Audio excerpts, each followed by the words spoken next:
Following breaking news in the Live Alert Center out of Kenya, we've been updating you on this situation all morning. Several massive explosions being reported from inside the Westgate Mall, where we do believe there are about 10 hostages still being held captive. You can see the smoke here still rising. More on breaking news on a SWAT situation in West Price Hill that has Seton and Elder high schools on lockdown.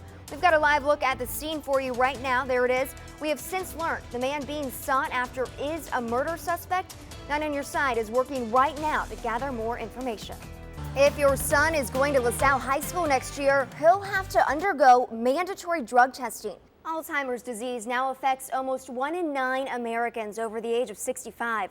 This weekend, you can take a step towards ending this devastating disease. If you are on the hunt for a good Halloween haunt this weekend, we know exactly where you can find a real monster. Eddie Munster, that is. Butch Patrick, who played Eddie Munster on the TV classic The Munsters. We're following breaking news this morning out of Kenya. Right now, Nairobi City Morgue preparing for the arrival of a large number of bodies. A former assistant principal who pleaded guilty to drug charges was back in court today.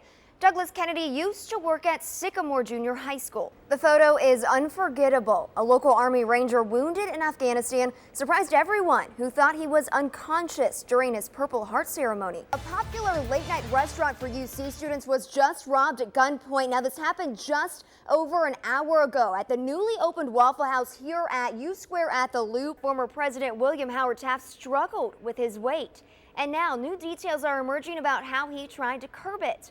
Known as the heaviest president in U.S. history, Taft reportedly visited a dietitian and even kept a food journal. Now, as you know, Taft grew up here in Cincinnati. His former home is now a National Historic Site.